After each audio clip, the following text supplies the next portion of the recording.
Hey mate, how you going? Good. Can you stand up? Yeah. You want to have a crack? Do you want me to... You right? All right. Good man. Okay. How does that feel? Good. Alan was always a great worker, always.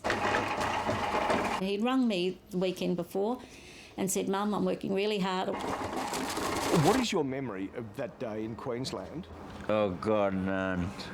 No memory at all. No. Who would want to remember? On a stinking hot Queensland day, Alan Byrne almost worked himself to death. He can't remember because he's brain damaged from heat stroke. Alan's been through everything you can imagine, from being in a coma, on death's doorstep, to now going through a process of rehabilitation to get his life back. G'day Alan, how are you? Good. What are we watching today? Soapies again. The days of Alan's life are so different now. The big, strong Bricky's labourer is back in Melbourne with his parents, Des and Bernadette. What is it like for you two to see your son like this? Oh, it's heartbreaking. It's heartbreaking because we know what he was like and we want him back that way, but we can't. What happened that day on a building site is a warning to all of us about the dangers of heat stroke. It was 42 degrees. Alan had been working in the full sun all day. He hadn't had enough water, he hadn't had any food, he wasn't wearing a hat. At 3 o'clock in the afternoon, he started feeling sick and began walking home, 5 kilometres. He didn't make it. He was found unconscious at a roundabout by a bus driver who called police.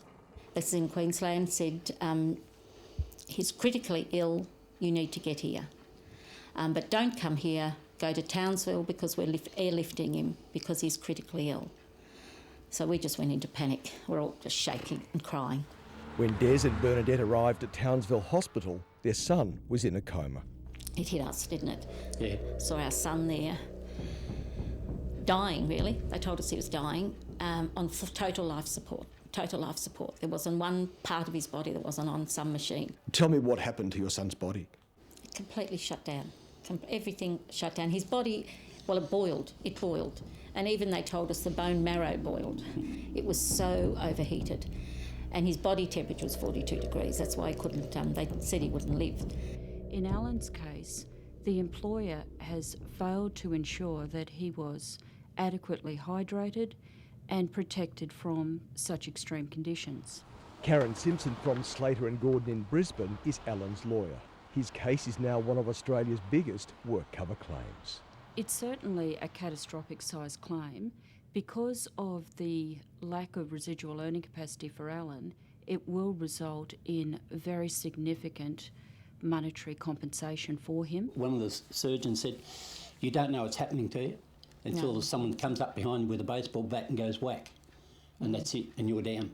It was the capable hands of doctors in Townsville that saved Alan's life. But then a shocking complication. He lost blood supply to his face and his facial bones began to dissolve. Absolutely unusual, quite unique.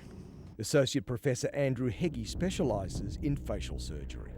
The three major components that have been replaced is the bone from the hip to replace the upper jaw, a rib graft to reconstruct the nasal bridge and the contour, and then subsequently these titanium implants so that a full bridge can be made and to reconstruct his jaw and bite. What is the one thing you would like to do with your body? Walk. Alan's legs are strong and capable. It's the brain damage that's the problem. What are your hopes for the future? Work. What would you like to do for work? Anything. Just anything. If you can't work, you might as well work Keep out. breathing. Or go shooting or sailing. What is Alan's future? Who knows? Got to leave all the doors open. Who knows? He's still our son and he's still absolutely beautiful.